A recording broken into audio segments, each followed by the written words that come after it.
Welcome on in today. You are watching Lowcountry Money Talk, and guess what? We're talking money. It's an important topic. We're talking about retirement. I am joined now by Phil Bloyd. He's with Revolutionary Financial Group, and it is a pleasure to see you again. I'm glad to be here, Jessa. We got a lot to talk about, Phil. This is a big episode.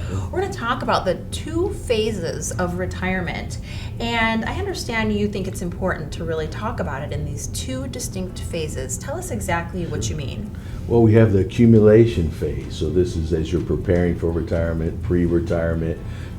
Hopefully it starts really early for you. You know, when you start working, you have a job, you're adding to your 401k paycheck to paycheck. And then we have the distribution phase.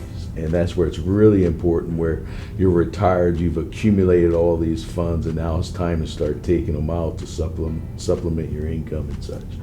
Okay, so as we are working our way through these two phases of retirement, let's talk a little bit about some differences in, how you might act during these phases. But I think more importantly for today's topic, how do you plan well? And of course, that's where you come in for these phases of retirement. The market has been extremely volatile, over the last month or so, maybe even longer.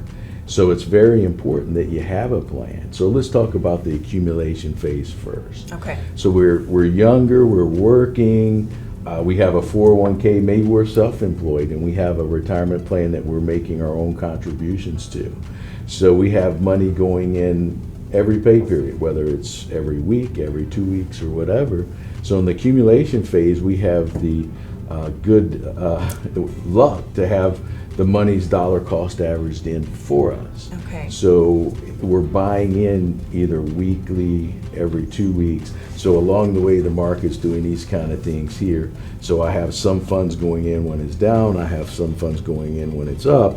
And of course, based upon my age, as I'm younger, I may be a little more aggressive in the stock market. I'm looking at a longer time horizon before I need the funds.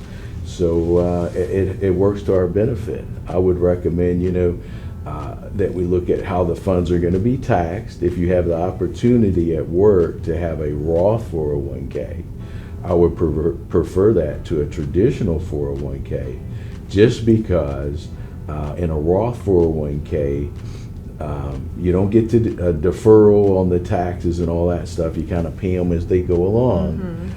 But as you accumulate this big chunk of wealth, at the end of the road, once we start the distribution, we don't have to pay taxes on that growth. Right, and obviously that's part of what you're really helping people to plan for is, not only where does the money need to go, but what happens to it in those different buckets, and at what point do we need to start thinking about those things. I want to talk a little bit about stocks after retirement too, and whether or not, obviously a lot of folks watching the stock market very closely right now as things change, but is it a bad idea for people to own stocks after retirement? No, because longevity, people are living longer now. If we go back to grandpa, grandma in their retirement, maybe granddad worked until he was 65 at a factory. Probably grandma didn't work. She may have, but probably not. And then at 65, grandpa retired. Maybe start drawing a defined benefit pension, which we don't see a lot of those anymore, where he was getting a certain amount a month, and then he was getting a Social Security check, and then grandpa probably didn't live too long. Right. Now grandpa is living to be 79 or into the 80s, but also grandpa retired maybe at 55. So we want to make sure we have a good amount invested. I like the rule of the rule of 100. Okay, we'll talk about the rule of 72 later. But the rule of 100, we take our age, we subtract it from 100, and I like that, the difference in equities. So let's say grandpa's 70, and then we're 30% in equities.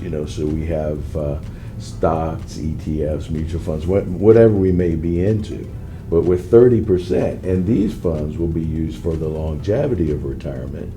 But because we're not working any longer, we have to be careful because we don't have that dollar cost averaging going. So, maybe we can talk a little bit more about that in the next segment. I think that'd be good because I know I have more questions. I'm sure our viewers have more questions, and there's a lot of math here, Phil. So that's where having the expert on hand is very helpful. We're going to get back to that more on the other side of this break. This is Lowcountry Money Talk. We'll be right back.